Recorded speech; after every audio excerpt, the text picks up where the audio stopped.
रोचन सार जी ग्रंथ, इस ग्रंथ के 47 नए पर अपनी चर्चा चलनी है। देखिए, वह पहला नय, द्रव्य नय, क्या नाम है इसका?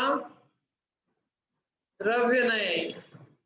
वह आत्मद्रव्य द्रव्य नय से पट मात्र की भांति चिन्ह मात्र है।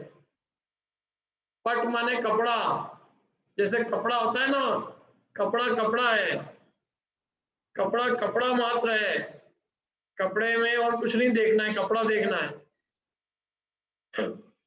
न धागा देखना है, न डिजाइन देखनी है, बस कपड़ा देखना है। कपड़े को कपड़े की दृष्टि से ही देखा जाए, कपड़े के भेद प्रभेद नहीं देखे जाए। ऐसे ही द्रव्य आत्मा, आत्मा को आत्मा द्रव्य नय से देखा जाए तो कैसा है? आत्मा चिन्ह मात्र, चैतन्य मात्र है, बस। चेतना के भेद प्रभेद ज्ञान दर्शन ये सब नहीं। आत्मा को द्रव्य मात्र से चिन्ह मात्र है, बस चैतन्य मात्र है। ऐसे भी चिन्ह मात्र है, आत्मा अकेला ऐसा द्रव्य है 6 द्रव्यों में जो चैतन्य स्वरूप है। बाकी अन्य कोई द्रव्य चैतन्य मात्र नहीं है। चेतना केवल हम में ही है, हम आप ही ऐसे हैं जिनमें चेतना है। और हमने आप में अनंत, मतलब अनंत जीवों में भी ऐसे बिरले जीव है जो अपनी चेतना को समझने का उद्यम कर रहे हैं। ऐसा विश्वास करने वाले जीव अनंतों में एक है जो अपने को चैतन्य मात्र, चिन्ह मात्र अनुभवते और मानते हैं कि मैं इस विश्व की एक कोई अलौकिक विभूति हूं। ये चैतन्य मात्र मुझ में ही है, अन्य 6 द्रव्यों में किसी में नहीं है। मैं चेतना हूं, जानने देखने की शक्ति को धारण करता हुआ द्रव्य मैं हूं। क्या आत्मा अद्भुत वस्तु है, बस आत्मा को चक्कर क्या है? आत्मा ने एक ही गलती की है कि आत्मा ने अपने को परिपूर्ण न मानकर, अपरिपूर्ण मानकर परद्रव्यों का व्यर्थ में इच्छुक हो गया ही। क्या इसको मिलना कुछ नहीं है इस संसार में, लेकिन फिर भी इच्छा हो गई अनंत पदार्थ हो। होना जाना कुछ भी नहीं है इसका। क्यों? क्योंकि संसार में कोई द्रव्य किसी का होता नहीं। अभी अपन मरेंगे, सब यही छोड़ के जाएंगे, फिर भी सब इकट्ठा कर रहे हैं। यही अज्ञान है, इसी अज्ञान के कारण तो संसार है। कौन क्या कहेगा, कौन क्या कहेगा, उससे हम अपने आत्म स्वरूप को भूले हुए। तो आत्मा द्रव्यार्थिक नय से देखो, द्रव्य नय से देखो, तो जैसे कपड़ा है, कपड़ा मात्र है, ऐसी आत्मा द्रव्य नय से पट मात्र की भांति चिन्ह मात्र माने चैतन्य मात्र है। अर्थात आत्मा द्रव्य नय से चैतन्य मात्र, चैतन्य मात्र है, बस। उस चेतना के भेद प्रभेद नहीं कि ज्ञान चेतना है कि दर्शन चेतना है, बस चैतन्य मात्र है। जैसे वस्त्र वस्त्र मात्र है, तद अनुसार। ठीक है, समझ में आ गया ये? अगला चलूं मैं?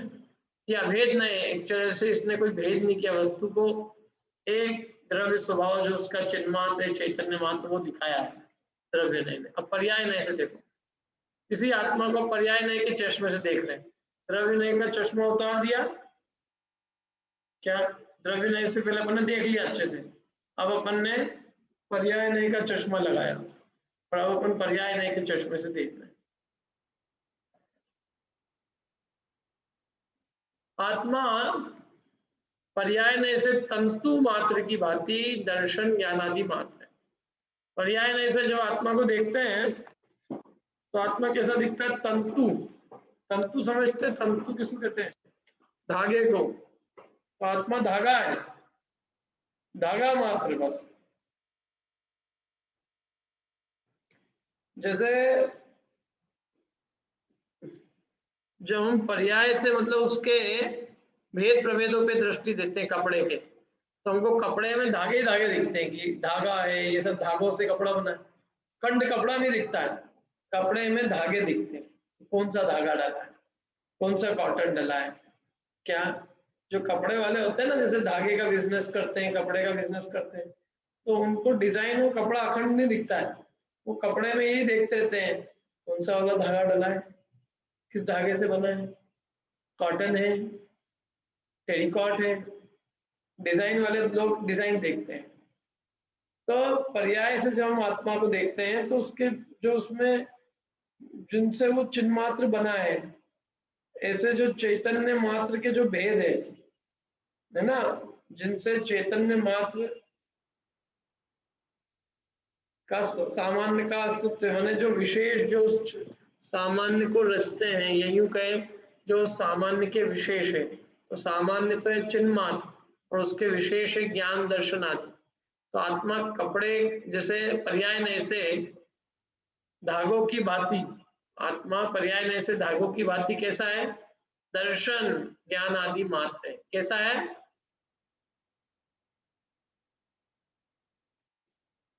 अरे दर्शन ज्ञान आदि मात्र है, बस दर्शन ज्ञान आदि, दर्शन ज्ञान सुख वीर आदि मात्र है। अर्थात आत्मा पर्याय से दर्शन ज्ञान चारित्र आदि मात्र है। दर्शन ज्ञान चारित्र सुख वीर अस्तित्व वस्तुत्व है, इतनी शक्ति नहीं, ये जो अनंत गुण भेद है, आत्मा पर्याय से गुण भेद रूप है, पर्याय गुणों का भेद करता है, पर्याय ने आत्मा को भेद रूप बतलाता है। समझ में आ रहा है? तो आत्मा पर्याय से भेद रूप है। भेद रूप देखा हमने तो आत्मा में भेद काय के दिखे कि दर्शन ज्ञान चारित्र ये सब भेद दिखाई। समझ में?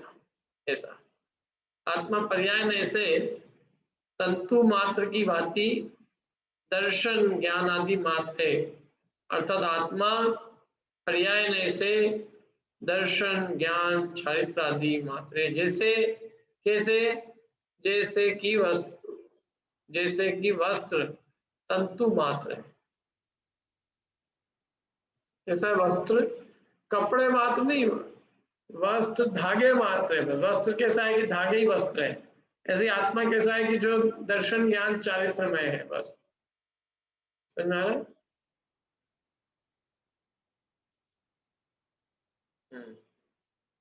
चलिए आगे चले, समझ में आ गया? ये दोनों बहुत सरल थे वाले, अभी कठिन तो अब आएंगे, जब प्रश्न आएंगे अभी तो इनमें बिल्कुल लड्डू है। द्रव्य से कपड़ा मात्र है आत्मा, कपड़ा मात्र माने आत्मा द्रव्य से चिन्ह मात्र है, और जैसे कि कपड़ा कपड़ा मात्र है, और जैसे कि कपड़ा धागे मात्र है, ऐसी आत्मा पर्याय से दर्शन ज्ञान आदि मात्र है। जैसे कपड़ा धागा मात्र पर्याय से, ऐसे आत्मा पर्याय से दर्शन ज्ञान आदि मात्र है। अर्थात आत्मा पर्याय से दर्शन ज्ञान चारित्र आदि मात्र है, जैसे वस्त्र मात्र। ये दो समझ में आ गए तो आगे चलें। तीसरा, आत्मा अस्तित्व नय से स्वद्रव्य क्षेत्र काल भाव से अस्तित्व वाला है। अस्तित्व नय से देखो, स्वद्रव्य क्षेत्र काल भाव से अस्तित्व वाला है।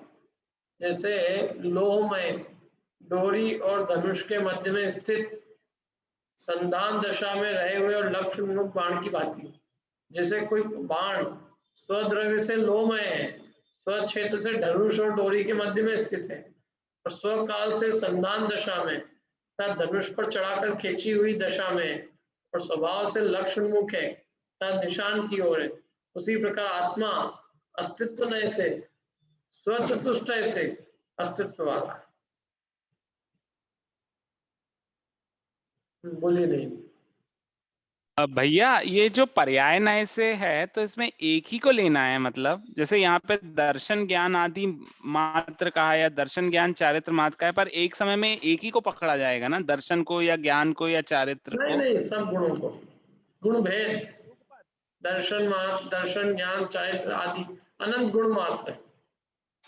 हाँ, बट एक समय में कथन करेंगे नए तो एक ही को लेंगे ना, मतलब जब आत्मा दर्शन रूप है या आत्मा ज्ञान रूप है या आत्मा चारित्र रूप है। नहीं, एक अकेला एक ही गुण नहीं लेंगे, सारे गुण पकड़ेंगे अपन।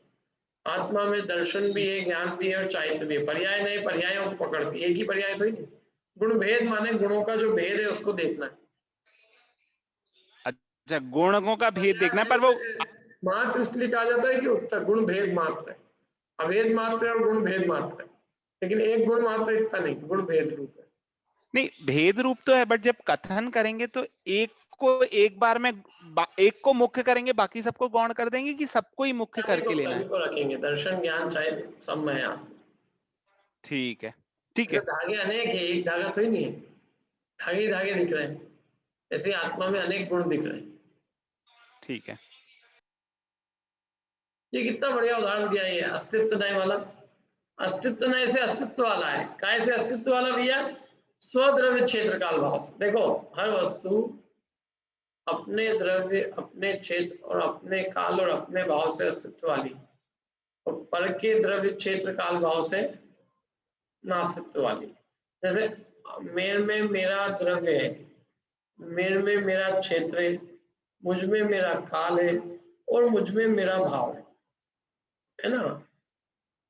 मेरे में मेरा द्रव्य क्षेत्र काल भाव पूरी तरह से, तो मैं अब अस्तित्व नए से देखेंगे तो अस्तित्व देखता है अस्तित्व। तो अब अस्तित्व कैसा है प्रत्येक वस्तु का, कि प्रत्येक वस्तु का अपने चतुष्टय से अस्तित्व है। हर वस्तु अपने निज चतुष्टय से अस्तित्व को लिए हुए, उसका उसका जो माने वो अस्तित्व जो है उसके चतुष्टय का अस्तित्व है, पर चतुष्टय का उसमें अस्तित्व नहीं है। पर चतुष्टय का अस्तित्व तो है, लेकिन पर चतुष्टय का अस्तित्व पर में है, और मेरा अस्तित्व जो है वो मेरा चतुष्टय। तो मैं अपने चतुष्टय से अस्तित्व वाला हूँ, पर चतुष्टय से मैं नास्तित्व वाला हूँ।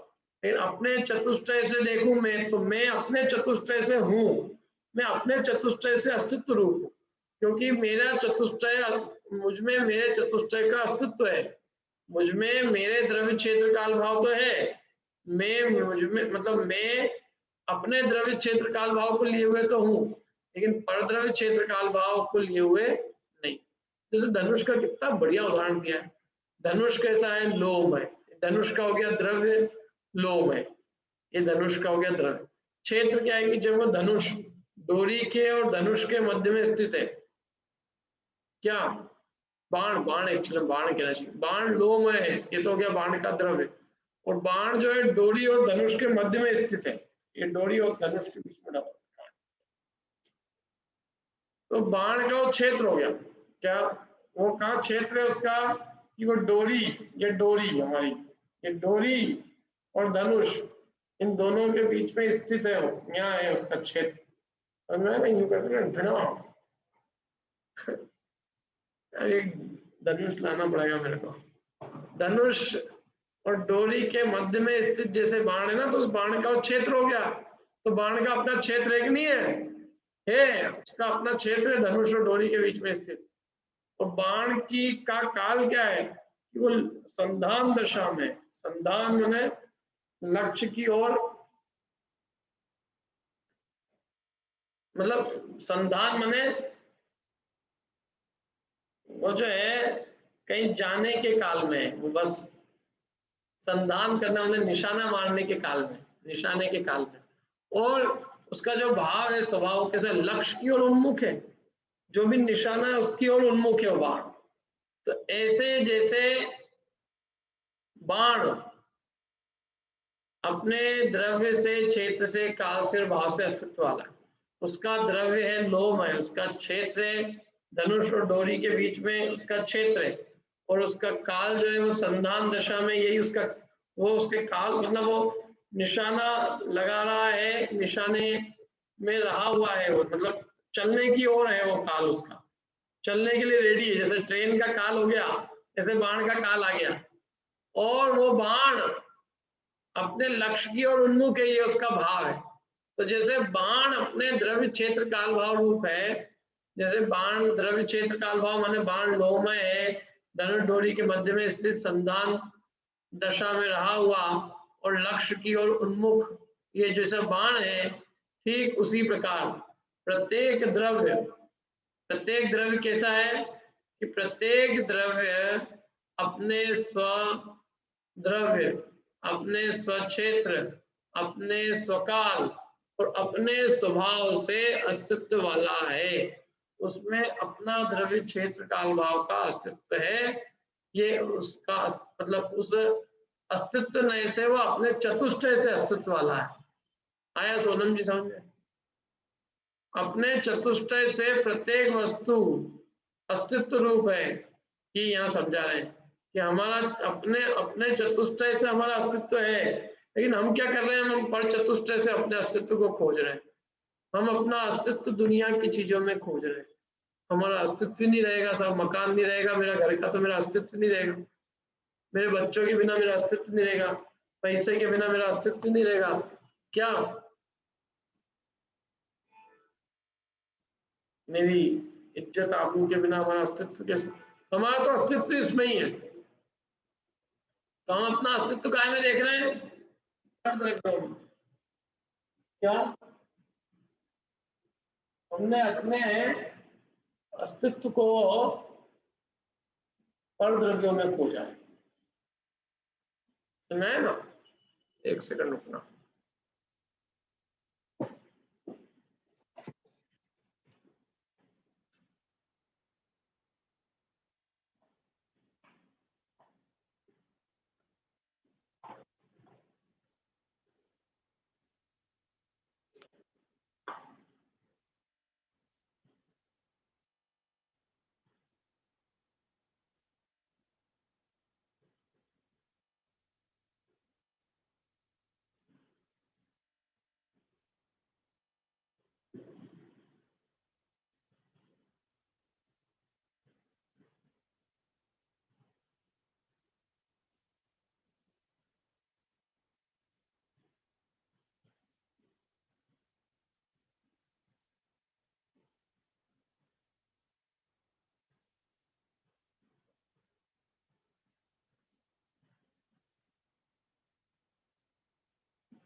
जाओ खिड़की बंद कर दो।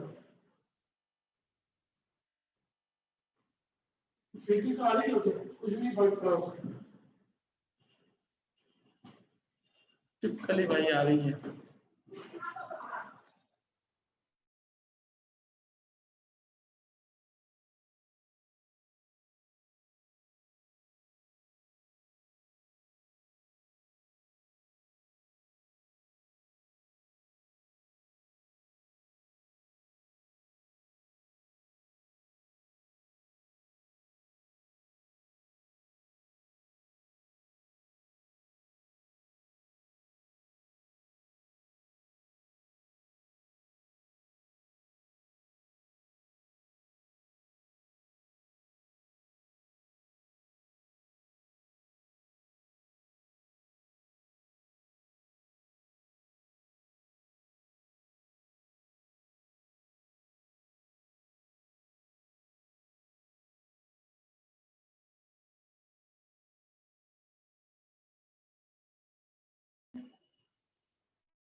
हाँ गई जो छिपकली, तो अब जो भी होगा।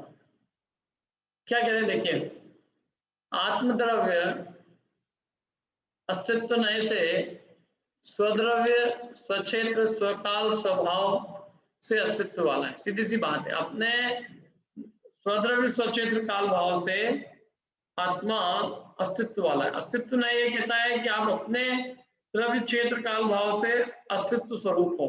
ठीक है, अब अगला देखो, अगला आत्मा नास्तित्व नए से परद्रव्य क्षेत्र काल भाव से नास्तित्व वाला है। क्या आत्मा नास्तित्व नए से परद्रव्य क्षेत्र काल भाव से नास्तित्व वाला है? कैसे? अलोह में डोरी और धनुष के मध्य में नहीं स्थित, संधान दशा में न रहे हुए और अलक्ष्य उन्मुख, ऐसे पहले के बाण की भांति। जैसे पहले का बाण अन्य बाण के द्रव्य की अपेक्षा से अलोमय है, अन्य बाण के क्षेत्र की अपेक्षा से डोरी और धनुष के मध्य में स्थित नहीं है, अन्य बाण के काल की अपेक्षा से संधान दशा में नहीं रहा हुआ है और अन्य बाण के भाव की अपेक्षा से अलग उन्मुख है। उसी प्रकार आत्मा नास्तित्व नए से पर चतुष्टय से नास्तित्व वाला है। क्या? पहले का एक बाण अपन ने छोड़ दिया, क्या एक बाण अपना ऑलरेडी छूट गया, अब उसके बाद में दूसरा बाण अपन छोड़ रहे हैं। तो दूसरे बाण में दूसरा बाण या पहला बाण देखो, पहला बाण ही तो पहला बाण दूसरे बाण की अपेक्षा से नास्तित्व रूप है। अब पहला बाण न तो धनुष और डोरी के मध्य में स्थित है, पहला बाण न तो संधान दशा में, और पहला बाण न लक्ष्य उन्मुख है। वो पहला बाण तो चला गया, मैंने एक बाण पहले ही धनुष पे रखकर छोड़ दिया और वो बाण गया और वो बाण तो लग के खत्म हो गया। अब क्या हुआ, वो बाण तो गया, अब जो दूसरा बाण है तो वो कह रहे हैं कि दूसरे बाण में पहला बाण है कि नहीं, तो दूसरा बाण में पहला बाण नहीं है, तो जो दूसरा बाण है, पहला बाण जो था, अब वो दूसरा बाण तो लोह है, वो पहला हमारा कुछ भी हो सकता है, मतलब ये जो बाण है हमारा ये तो लोहे का है, ठीक है, लेकिन पहले वाला वो इस बाण की अपेक्षा से कैसा है, ये बाण लोहा में है, तो इस बाण का तो लोहा इसमें है लेकिन इस बाण का लोहा उसमें नहीं है, तो वो जो है पहले वाला बाण इस बाण की अपेक्षा से उस बाण का द्रव्य नास्तित्व रूप है। ऐसे ही वो बाण अब डोरी और धनुष के मध्य में स्थित नहीं है, ऐसे ही वो बाण संधान दशा में नहीं है और वो बाण ना ही लक्ष्य की ओर उन्मुख है। क्या? तो वो बाण जो गया अब वो ना तो लोहमय है, वो जल के समझ लो खाक हो गया, राख बन गया, तो अब वो लोहमय नहीं, न डोरी धनुष के मध्य में स्थित है, न संधान दशा में है, न लक्ष्य की ओर उन्मुख है। तो ऐसा पहले के बाण की भांति, तो जैसा दूसरा बाण पहले के बाण की भांति नास्तित्व रूप है, पहले के बाण की अपेक्षा से दूसरा बाण नास्तित्व रूप है, क्योंकि दूसरा बाण में पहले बाण का अस्तित्व नहीं है, नास्तित्व है। ऐसे ही आत्मा अन्य के द्रव्य क्षेत्र काल भाव की अपेक्षा से नास्तित्व रूप है, माने आत्मा में पर का द्रव्य, पर का क्षेत्र, पर का काल, पर का भाव आत्मा में नहीं है। समझ में आना? आत्मा में पर द्रव्य क्षेत्र काल भाव का नास्ति बना है, अस्थि नहीं है, ये नास्तित्व नए है। नास्तित्व नए कहता है आत्मा नहीं है, कि कैसे नहीं है साहब, अभी मैं आपसे कहता हूँ आप अस्तित्व रूप हो कि नास्तित्व रूप, तो आप कह सकते हो हम दोनों हैं। अस्तित्व नए से हम अस्तित्व रूप है, अपने द्रव्य क्षेत्र काल भाव से हमारा अस्तित्व है, और परद्रव्य क्षेत्र काल भाव से हमारी नास्ति है, हम है ही नहीं, क्योंकि परद्रव्य क्षेत्र काल भाव हमें नहीं है, इसलिए परद्रव्य क्षेत्र काल भाव की अपेक्षा हम नास्ती है। समझ में आई बात? ये हम अस्तित्व रूप भी और नास्तित्व रूप भी। अस्तित्व नए से हम अस्तित्व रूप है अपने द्रव्य क्षेत्र काल भाव की अपेक्षा, और नास्तित्व नए से हमारे में परद्रव्य क्षेत्र काल भाव नहीं है, इसलिए पर का हमारे में नास्ती है, इसलिए हम नास्ती भी है। कोई कहे आपका अस्तित्व है कि नहीं है, तो कहना हमारा अपने अपने द्रव्य क्षेत्र काल भाव की अपेक्षा से हमारा अस्तित्व है, और परद्रव्य क्षेत्र काल भाव की अपेक्षा से हमारे में नास्तित्व है। बोलिए श्वेता जी। हाँ सर, बस वो मुझे वो लोहमय और अलोहमय क्लियर नहीं हो रहा था, क्योंकि सारे बाण तो एक ही द्रव्य होते ना, इसीलिए वो अभी क्लियर कि मतलब वो अपनी आग बना दो उसको, लोहे को जला दो। हो ही मेरे को अभी क्लियर हो गया कि वो दूसरे की अपेक्षा से नास्ती है और अपनी अपेक्षा से उस हिसाब से लिया है। ठीक है। वो अरे वो लोहा भी, उसका लोहा और इसका लोहा अलग अलग है। अपने लोहे की अपेक्षा अस्तित्व और पर का लोहा का नास्तित्व है। जैसे मेरा चेतन आपका चेतन, तो मैं अपने चैतन्य से अस्तित्वमय हूँ, आपके चैतन्य की अपेक्षा नास्तित्वमय हूँ, क्योंकि आपका चेतन मेरे चेतन में नहीं और मेरा चेतन आपके चेतन में नहीं। हम अपनी अपनी चेतना का अनुभव करते हैं, किसी दूसरे की चेतना का नहीं। ठीक है, ठीक है। चलिए बढ़िया। अब आगे चलते हैं। देखो ये हो गया दोनों अस्तित्व नास्तित्व। अब तीसरा अस्तित्व नास्तित्व दोनों को मिला दो। ये सप्त भंगी चल रही है, 7 नए तो ऐसे ही बन जाएंगे। आत्मद्रव्य अस्तित्व नास्तित्व नए से क्रमशः स्वपर द्रव्य क्षेत्र काल भाव से अस्तित्व नास्तित्व वाला क्या करें? लोमय देखो, आत्मा अस्तित्व भी और नास्तित्व भी दोनों से देख रहे हैं अपन। तो अस्तित्व नास्तित्व नए से क्रम से स्वद्रव्य पर क्षेत्र का स्वपर द्रव्य क्षेत्र काल भाव से स्व और पर दोनों के द्रव्य क्षेत्र काल भाव से अस्तित्व नास्तित्व वाला है। क्रम से, जैसे अपने द्रव्य की अपेक्षा में अस्तित्व रूप हो और पर की अपेक्षा से नास्तित्व रूप हो। पहले अपनी अपेक्षा से देखा तो अस्तित्व हो गया, फिर फिर उसके बाद पर द्रव्य क्षेत्र काल भाव से देखा तो नास्तित्व रूप। क्रम से देखेंगे तो मैं अस्तित्व रूप भी और क्रम से नास्तित्व रूप, एक साथ नहीं, एक साथ अवक्तव्य में जाएगा। क्रम से देखेंगे तो अपन दोनों है। क्रम से हम अस्तित्व भी और नास्तित्व भी। क्रम से अस्थि और नास्ति दोनों की सिद्धि होती है, एक साथ अस्थि और नास्ति दोनों की सिद्धि नहीं होगी। क्रम से मेरे में है अस्तित्व धर्म भी है, अपना द्रव्य क्षेत्र काल भाव मुझ में है, तो ये अपने द्रव्य क्षेत्र काल भाव से मैं अस्तित्व रूप हूँ। और क्रम से पर के द्रव्य क्षेत्र काल भाव की बात करो, पहले अपनी बात कर लो फिर पर की बात करो। तो अपनी बात करनी पड़ी तो हम कह देंगे अपने अपेक्षा हम अस्तित्व रूप है, फिर पर की बात करी तो हम कह देंगे पर की अपेक्षा नास्तित्व रूप है। जैसे अस्तित्व नास्तित्व रूप है। आत्मद्रव्य अस्तित्व नास्तित्व नए से क्रमशः स्वपर द्रव्य क्षेत्र काल भाव से अस्तित्व नास्तित्व वाला है। जैसे लोहमय तथा अलोहमय, लोहमय भी है, अपने लोहे की अपेक्षा लोहमय है और परमाणु की अपेक्षा अलोहमय है। और डोरी और धनुष के मध्य में स्थित है खुद जो धनुष जिसकी बात चल रही है वो डोरी और धनुष के मध्य में स्थित होने से अस्तित्व रूप है, मतलब अपने क्षेत्र से अस्तित्व है, उसका अस्तित्व है वहां पे उस क्षेत्र में, और पर के क्षेत्र की अपेक्षा से उसका अस्तित्व नहीं। ऐसे ही संधान अवस्था में रहे हुए और संधान अवस्था में न रहे हुए, और लक्ष्य उन्मुख और अलक्ष्य उन्मुख, ऐसे पहले के बाण की बात। जैसे पहले का बाण क्रमशः स्वचतुष्टय तथा परचतुष्टय की अपेक्षा से लोहमय आदि और अलोहमय आदि है, उसी प्रकार आत्मा अस्तित्व नास्तित्व नए से क्रमशः स्वचतुष्टय और परचतुष्टय की अपेक्षा से अस्तित्व वाला और नास्तित्व वाला, स्वचतुष्टय से अस्तित्व वाला है और परचतुष्टय से देखो तो आत्मा नास्तित्व वाला है। क्रम से दोनों धर्म है उसमें।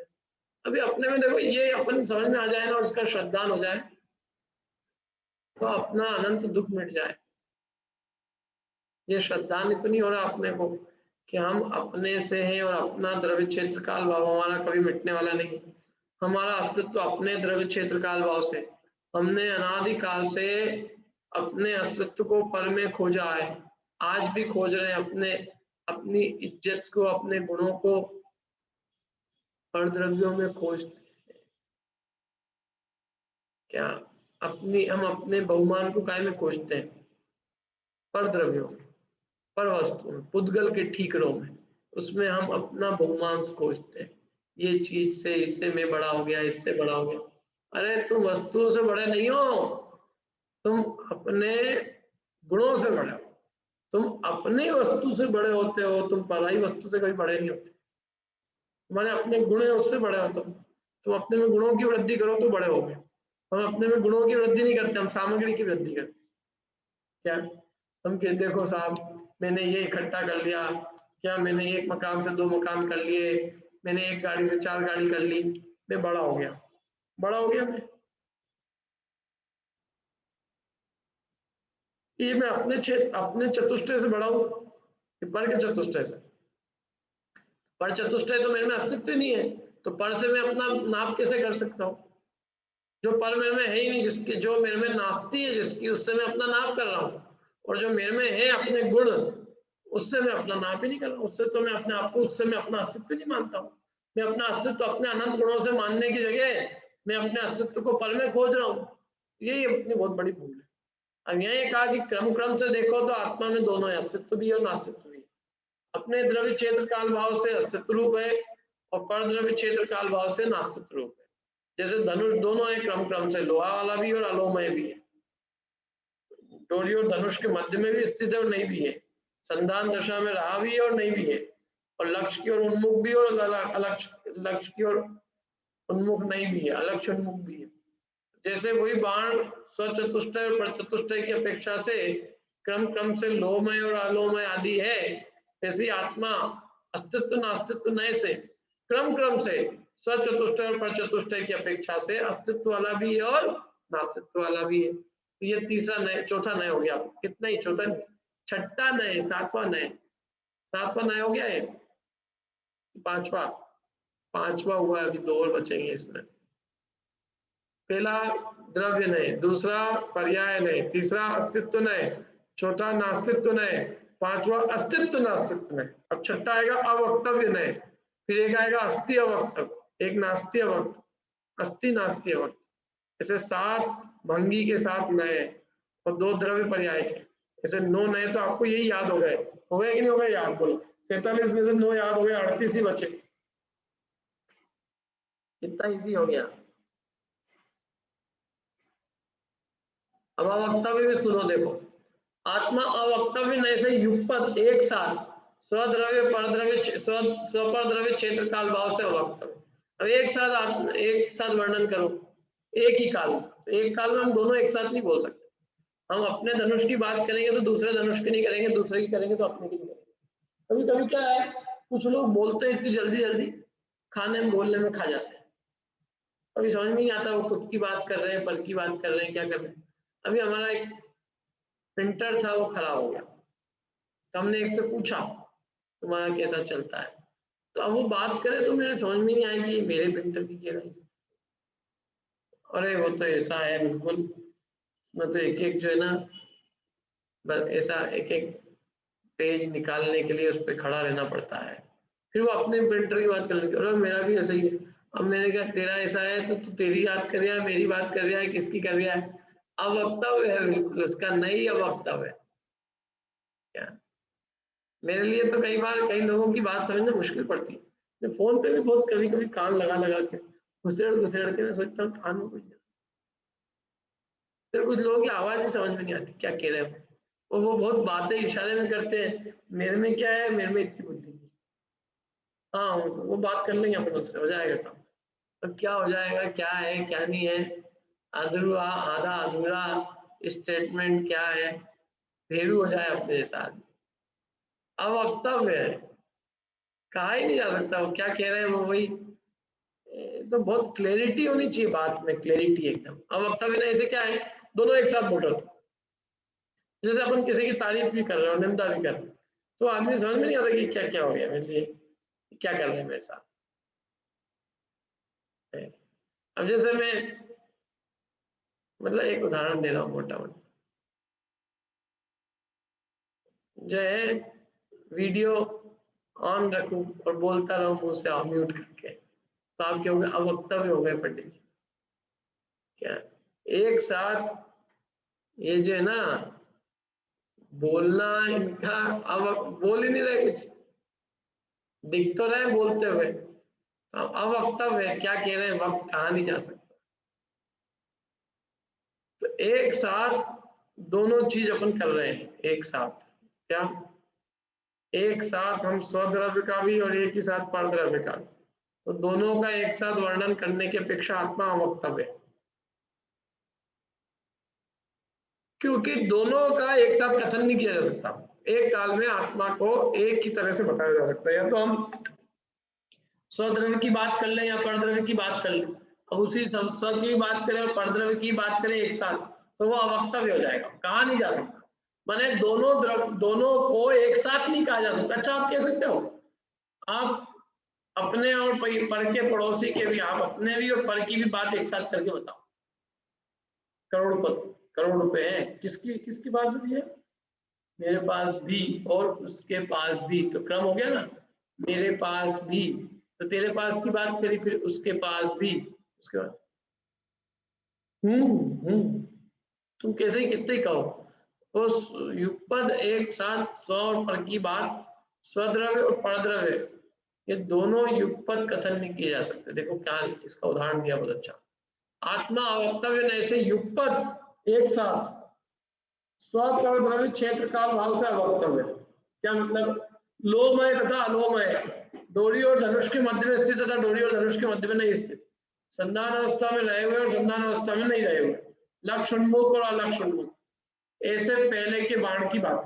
जैसे पहले का बाण युगपद एक साथ स्वचतुष्टय की और पर चतुष्टय की अपेक्षा से युगपद एक साथ, मतलब युगपद माने एक ही काल में, लोमय आदि और अलोमय आदि होने से अवक्तव्य। जैसे कोई भी वस्तु है, अभी बताओ, कोई भी वस्तु का हम एक साथ दोनों धर्मों का कथन नहीं कर सकते। कथन करने में क्रम जाता है, तो क्रम जो है ना, तो क्रम से कथन करते हैं। तो हम एक काल में अस्तित्व का वर्णन कर रहे हैं, दूसरे काल में नास्तित्व का, तो अस्थि नास्ति का क्रम हो गया। अब आप दोनों को एक साथ बोल के दिखाओ, अस्थि नास्ति को बोल के दिखाओ, नहीं बोल सकते। एक साथ हम स्व और परद्रव्य का कथन नहीं कर सकते, एक काल में एक का ही कथन करेंगे। तो युगपद जब हम स्वचतुष्टय और परचतुष्टय दोनों की अपेक्षा से कथन करेंगे वस्तु का, तो हम क्या कह देंगे, वस्तु क्या है, अवक्तव्य। भैया दोनों एक साथ नहीं कहे जा सकते, इस अपेक्षा से वस्तु क्या है, अवक्तव्य। समझ में आ रही बात। दोनों धर्मों का स्व पर दोनों धर्मों का युगपद कथन करना अशक्य होने से आत्मद्रव्य अवक्तव्य, क्योंकि स्वचतुष्टय और परचतुष्टय का युगपद कथन बन ही नहीं सकता। युगपद कथन करने जाएंगे तो वो वक्तव्य नहीं रहेगी, अवक्तव्य हो जाएगी। वक्तव्य माने कहा जा सकना और अवक्तव्य माने कहा नहीं जा सकता। तो आत्मा स्व और पर चतुष्टय का आत्मा को एक साथ एक ही काल में स्व और पर दोनों की अपेक्षा से कहा नहीं जा सकता। एक काल में आत्मा को एक रूप कहा जा सकता है। क्या एक काल में आत्मा को या तो स्व की अपेक्षा चर्चा करके बता दो कि कैसा है, या पर चतुष्टय की अपेक्षा से बता दो कि कैसा है। एक ही काल में उसको स्व और पर दोनों चतुष्टयों की अपेक्षा से कथन नहीं किया जा सकता, इसलिए एक काल में कथन करना है जिसको, तो उसके लिए कहेंगे हम अवक्तव्य। क्या वक्तव्य नहीं भैया, आत्मा कहा ही नहीं जा सकता एक काल में ये दोनों धर्मों की अपेक्षा, इसलिए आत्मा वक्तव्य माने कहा जा सकने वाला योग, वक्तव्य माने कहा जा सकता है, वर्णन किया जा सकता है, और अवक्तव्य माने कहा ही नहीं जा सकता। तो आत्मा स्व और परद्रव्य दोनों की अपेक्षा से कहा ही नहीं जा सकता, स्व चतुष्टय और पर चतुष्टय को एक साथ कहा नहीं जा सकता, इसलिए अवक्तव्य। तो नारायण जी, सोनम जी, बढ़िया। अब देखो अगला नए, आत्मद्रव्य अस्तित्व वक्तव्य नए से, स्वद्रव्य क्षेत्र काल भाव से तथा युगपद स्वद्रव्य स्वपर द्रव्य क्षेत्र काल भाव से अस्तित्व वाला वक्तव्य। कैसे देखो, मतलब क्रम से कहे हम, पहले अस्तित्व नए से कहे तो अस्तित्व वाला है, और फिर एक साथ अस्तित्व नास्तित्व को कहने जाए तो वक्तव्य। तो आत्मा क्रम मतलब अस्तित्व भी है, अस्तित्व रूप है और अवक्तव्य है। अस्तित्व रूप माने स्वद्रव्य क्षेत्र काल भाव से अस्तित्व रूप है, और युगपद स्वपरद्रव्य क्षेत्र काल भाव की अपेक्षा से अवक्तव्य है। तो आत्मा अस्तित्व वक्तव्य नए से स्वद्रव्य क्षेत्र काल भाव से तथा युगपद स्वपरद्रव्य क्षेत्र काल भाव से अस्तित्व वाला अवक्तव्य। स्वचतुष्टय से लोहमय डोरी और धनुष के मध्य में स्थित संधान अवस्था में रहे हुए और लक्ष्य उन्मुख ऐसे बाण की बात है। और युगपद स्वपर चतुष्टय से लोहमय तथा अलोमय डोरी और धनुष के मध्य में स्थित तथा डोरी और धनुष के मध्य में नहीं स्थित, संधान अवस्था में रहे हुए और संधान अवस्था में नहीं रहे हुए तथा लक्ष्य उन्मुख और अलक्ष्य उन्मुख ऐसे पहले के बाण की बात थी। तो युगपद दोनों का एक साथ कथन नहीं किया जा सकता, जैसे पहले के बाण को एक साथ कथन नहीं किया जा सकता, ऐसे आत्मा को भी स्वचतुष्टय और परचतुष्टय की अपेक्षा युगपद नहीं कहा जा सकता, तो वह अवक्तव्य। और पहले हमने उसको स्वचतुष्टय की अपेक्षा से कह दिया तो वो तो अस्तित्व था, अस्तित्व नहीं, तो अस्तित्व अवक्तव्य माने अस्तित्व नहीं मैंने स्वद्रव्य क्षेत्र काल भाव मात्र से कहा तो अस्तित्व वाला, और फिर एक साथ स्वद्रव्य क्षेत्र काल भाव से कहने गए तो अवक्तव्य। इसलिए हम कहेंगे अस्तित्व अवक्तव्य। कैसा है आत्मा? अस्तित्व अवक्तव्य।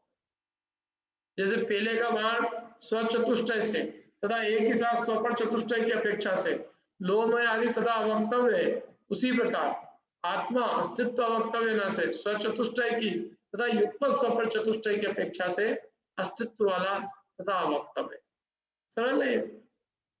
अपन अगला वाला ऐसे ही बिल्कुल इसका एकदम जाएगा वैसा का वैसे ही, केवल अस्तित्व की जगह क्या लगाएंगे हम? नास्तित्व। बस। तो आत्मद्रव्य नास्तित्व वक्तव्य नए से, जब स्वद्रव्य था परद्रव्य लगा लेंगे क्योंकि नास्तित्व की बात कर रहे हैं। तो परद्रव्य क्षेत्र काल भाव से तथा युगपद स्वपरद्रव्य क्षेत्र काल भाव से नास्तित्व वाला अवक्तव्य मैंने पर चतुष्टय से अलोमय डोरी और धनुष के मध्य में नहीं स्थित, संधान अवस्था में असंधान अवस्था में रहे हुए और लक्ष्य उन्मुख लक्ष्य और अलक्ष्य उन्मुख ऐसे तथा युगपद स्वपर चतुष्टय से लोहमय तथा अलोमय डोरी और धनुष के मध्य में स्थित तथा डोरी और धनुष के मध्य में नहीं स्थित, संधान अवस्था में रहे हुए और संधान अवस्था में नहीं रहे हुए, लक्ष्य उन्मुख और अलक्ष्य उन्मुख ऐसे पहले के बाण की बात थी। जैसे पहले का बाण पर चतुष्टय की तथा एक ही साथ स्वपर चतुष्टय की अपेक्षा से अलोमय आदि तथा अवक्तव्य, उसी प्रकार आत्मा नास्तित्व अवक्तव्य नए से पर चतुष्टय की तथा युगपद स्वपर चतुष्टय की अपेक्षा से नास्तित्व वाला तथा अवक्तव्य है।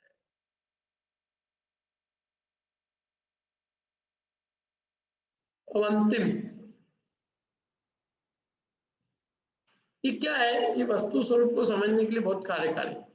आत्मा वक्तव्य क्या वक्तव्य? कथनचित वक्तव्य, कथनचित अवक्तव्य, है ना? वो सब बातें हैं यहाँ। द्रव्य से अस्तित्व नए से वक्तव्य क्या? अस्तित्व नए से अस्तित्व रूप है, नास्तित्व नए से नास्तित्व रूप है, और अवक्तव्य नहीं अवक्तव्य। युगपद एक साथ कहो तो अवक्तव्य, अवक्तव्य भी है और वक्तव्य भी। वक्तव्य तो कैसा है? अस्थि रूप है कि नास्ति रूप है? वक्तव्य चलो कहा जा सकता है, तो कहा जा सकता है तो अस्थि रूप है कि नास्ति रूप? क्या अस्थि रूप भी है नास्ति रूप? स्वद्रव्य क्षेत्र काल भाव से अस्थि रूप है, परद्रव्य क्षेत्र काल भाव से नास्ति। अब अंतिम बोल देखो, आत्मद्रव्य अस्तित्व नास्तित्व वक्तव्य नए से स्वद्रव्य क्षेत्र काल भाव से परद्रव्य क्षेत्र काल भाव से तथा युगपद स्वपरद्रव्य क्षेत्र काल भाव से अस्तित्व वाला नास्तित्व वाला वक्तव्य। स्वचतुष्टय से कैसा है? वो लोहमय डोरी और धनुष के मध्य में स्थित संधान अवस्था में रहा हुआ और लक्ष्य, ऐसा तो हो गया स्वचतुष्टय। और परचतुष्टय से मैंने अलोमय डोरी और धनुष के मध्य में नहीं स्थित, संधान अवस्था में नहीं रहा हुआ और अलक्ष्य उन्मुख ऐसा। और युगपद स्वपर चतुष्टय से देखो तो लोहमय तथा अलोमय डोरी और धनुष के मध्य में स्थित तथा प्रत्यंचा और धनुष के मध्य में नहीं स्थित, संधान अवस्था में रहे हुए और संधान अवस्था में नहीं रहे हुए, लक्ष्य उन्मुख और अलक्ष्य उन्मुख ऐसे पहले के बाण की बात है।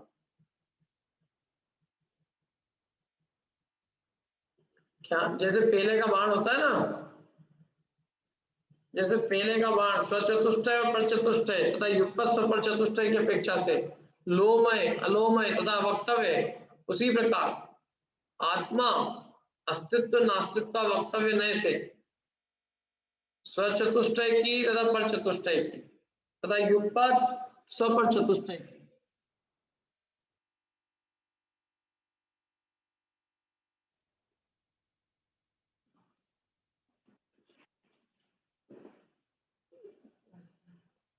तथा युगपद स्वपर चतुष्टय की अपेक्षा से। क्या कह रहे हैं? पहले का बाण स्वचतुष्टय की तथा पर चतुष्टय की तथा युगपद स्वपर चतुष्टय की अपेक्षा से लोहमय, अलोहमय तथा अवक्तव्य, उसी प्रकार आत्मा अस्तित्व नास्तित्व अवक्तव्य नय से स्वचतुष्टय की तथा पर चतुष्टय की तथा युगपद स्वपर चतुष्टय की अपेक्षा से अस्तित्व वाला, नास्तित्व वाला तथा अवक्तव्य।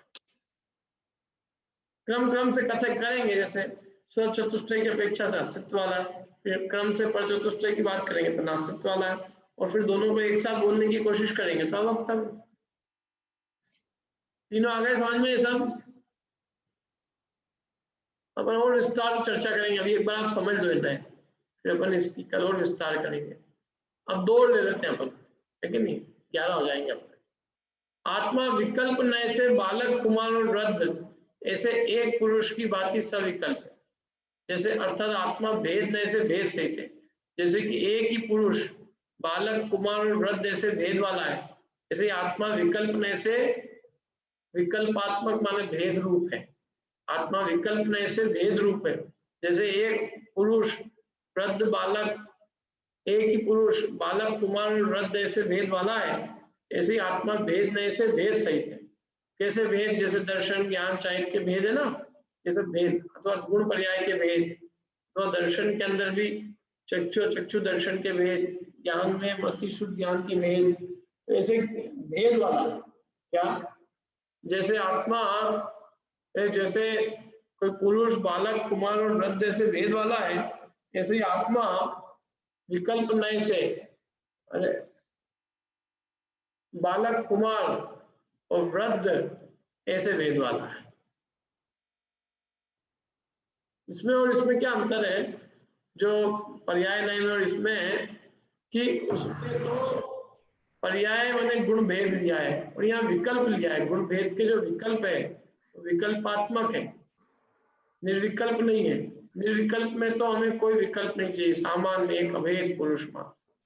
क्या? अविकल्प, विकल्प नहीं करना अपने अंदर में। आत्मा को जानने में विकल्प होते हैं कि नहीं होते? ये होते हैं। आत्मा को जानने में विकल्प होते हैं कि नहीं होते? कि नहीं होते? ये दोनों नए बताएं, विकल्पात्मक भी और अविकल्पात्मक। और द्रव्य पर्याय तो ये क्या है कि द्रव्य से अभेद अखंड एक वस्तु स्वरूप है। क्या? तो उस अभेद अखंड एक वस्तु स्वरूप है, तो हमने वहां विकल्प और अविकल्प होते हैं कि नहीं ये बात नहीं करी। और यहाँ हम उसके आश्रय से विकल्प हो रहे हैं कि नहीं विकल्प हो रहे हैं वो बात। विकल्प माने राग की पर्याय, जो ज्ञान में विकल्प होता है ना, ये ऐसा है, ये इस प्रकार से अपने ज्ञान में जो भेदात्मक जो एक विकल्प रूप होते हैं, राग विकल्प राग रूप भी कहे जाते हैं। जब एक को इष्ट अनिष्ट मान के ज्ञान के अंदर अभेद साधना न होके हमारे ज्ञान में द्वैत भासता है, वो विकल्प कहलाता है। जब ज्ञान में अद्वैत एक रूप है तो वो निर्विकल्प है। तो आत्मा अविकल्प भी है, मतलब निर्विकल्प भी और सविकल्प भी, मतलब विकल्प वाला भी है। विकल्प होते हैं आत्मा में, बहुत विकल्प होते हैं कि आत्मा दर्शन है, ज्ञान है, ये सब विकल्प होते हैं। और अविकल्प से देखो तो कोई विकल्प नहीं, निर्विकल्प है आत्मा। हाँ बोलिए।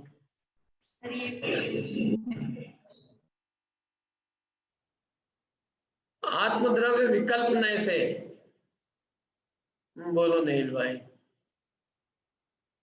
भैया अभी अपन ने द्रव्य नय और पर्याय नय पढ़ा था शुरू में, उसमें भी तो अपन ने भेद वाला ही देखा था। तो विकल्प नय और वो पर्याय नय में मतलब यहाँ पे क्या, मतलब बेसिकली दोनों सेम नहीं है क्या? नहीं, अलग अलग, यही तो बात की नहीं, ये तो अलग तो है, पर वो क्या माइन्यूट डिफरेंस है वो नहीं समझ में आ रहा। वहां पे भी उन्होंने दर्शन, ज्ञान, चारित्र के भेद से बोला था पर्याय नय में, करेक्ट।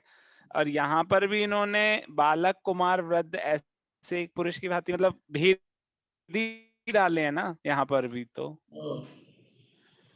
देखो ऐसा है कि विकल्प और अविकल्प, तो आत्मा विकल्प होता है, आत्मा को जानने में विकल्प है कि नहीं, तो कह रहे हैं कि है विकल्प। आत्मा को जानने में विकल्प है कि नहीं, कि नहीं है विकल्प।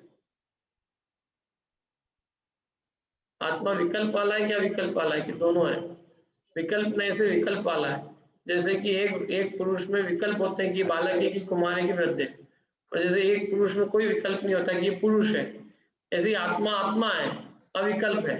कोई उसमें वहां द्रव्य दृष्टि से तो चिन्ह मात्र चैतन्य मात्र दिखाया था, यहाँ तो कह रहे कोई विकल्प है ही नहीं। कैसा है ये भी नहीं विकल्प है, चिन्ह मात्र है कि नहीं है ये भी विकल्प नहीं क्या। और विकल्प में तो ये कैसा है, इस तरह का विकल्प है, वो कोई से भी विकल्प हो।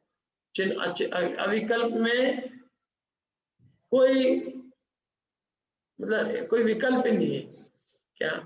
बालक कुमार वृद्ध का कोई विकल्प नहीं, और विकल्प नए में विकल्प है।